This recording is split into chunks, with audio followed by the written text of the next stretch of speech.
Raja Ali Haji, sang penjaga bahasa dan martabat bangsa. Tahukah kamu, di antara ombak tenang Kepulauan Riau, di sebuah pulau kecil bernama Pulau Penyengat, pernah lahir seorang tokoh yang mengubah arah sejarah bangsa Indonesia. Bukan dengan senjata, tetapi dengan pena, ilmu, dan iman. Namanya adalah Raja Ali Haji Ibn Raja Ahmad. Lahir sekitar tahun 1808 dari keluarga bangsawan Bugis Melayu. Sejak kecil, ia tumbuh di lingkungan yang menjunjung tinggi agama, adab, dan ilmu pengetahuan. Ayahnya adalah ulama besar dan penasehat kerajaan. Sementara ibunya dikenal bijaksana dan lembut, mendidik putranya agar cinta pada ilmu dan kebenaran. Ketika beranjak dewasa, semangat belajarnya membawanya jauh, menyeberangi laut menuju tanah suci Mekah. Di sana ia belajar kepada para ulama besar tentang tafsir, hadis, sejarah, dan sastra Islam.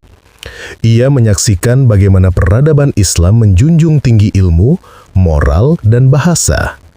Dari pengalaman itu, ia menyadari satu hal penting, bahwa sebuah bangsa hanya akan besar jika memuliakan ilmu dan adab. Ketika kembali ke Riau, Raja Ali Haji membawa lebih dari sekedar pengetahuan. Ia membawa cahaya peradaban, tekad untuk mencerdaskan bangsanya. Tahun-tahun itu adalah masa sulit bagi dunia Melayu. Kerajaan Riau Lingga berada di bawah bayang-bayang penjajahan Belanda. Budaya mulai luntur dan semangat bangsa perlahan memudar. Namun di tengah tekanan itu, muncul satu suara yang menentang. Suara seorang ulama dan pujangga, Raja Ali Haji. Ia melawan bukan dengan perang, tetapi dengan tulisan, ilmu, dan kebijaksanaan. Tahun 1847, di Pulau Penyengat, Raja Ali Haji menulis karya yang abadi, Gurindam 12.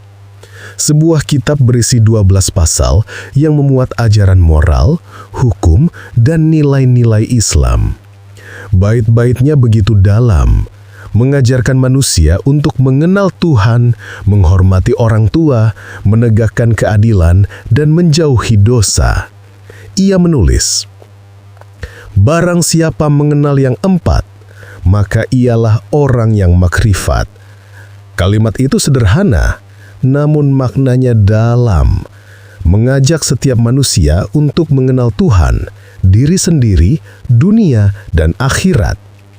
Bagi Raja Ali Haji, pena adalah senjata dan ilmu adalah perisai. Tak berhenti di sana, ia menulis kitab pengetahuan bahasa, kamus pertama dalam bahasa Melayu yang sistematis dan ilmiah. Ia menyusun ribuan kata, menjelaskan makna dan ejaan dengan rapi. Dari karya inilah lahir dasar-dasar bahasa Indonesia modern.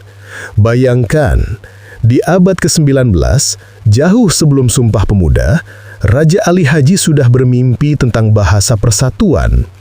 Ia menulis, "Bahasa menunjukkan bangsa." Baginya, bahasa bukan sekedar alat bicara, melainkan identitas dan kehormatan bangsa. Selain sastrawan dan ahli bahasa, Raja Ali Haji juga dikenal sebagai sejarawan dan pejuang budaya. Karyanya Tuhfat Al-Nafis, Harta yang Berharga, mencatat sejarah Melayu Riau, Bugis, dan Johor dengan teliti. Ia ingin anak cucu bangsanya tahu dari mana mereka berasal, agar tidak mudah dipecah belah penjajah. Dengan pena ia melawan lupa, dengan tulisan ia menolak tunduk, dan dengan ilmu ia mempertahankan martabat bangsanya. Raja Ali Haji wafat sekitar tahun 1873 di Pulau Penyengat. Ia meninggalkan dunia dengan tenang, tetapi warisannya hidup abadi di setiap buku, di setiap sekolah, dan di setiap kata yang kita ucapkan. 100 tahun kemudian, impian besarnya tentang bahasa persatuan menjadi nyata. Bahasa Indonesia lahir dan menyatukan bangsa.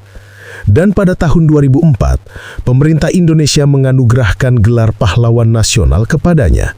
Sebuah pengakuan atas jasa besar seorang ulama dan pujangga yang melawan penjajahan dengan akal dan pena. Hari ini, ketika kita berbicara satu bahasa, ketika kita membaca dan menulis dalam bahasa Indonesia, kita sebenarnya sedang melanjutkan perjuangan seorang tokoh besar dari Pulau Penyengat.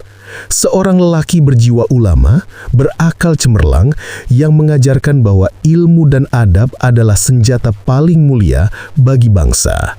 Dialah Raja Ali Haji, sang penjaga bahasa dan martabat bangsa.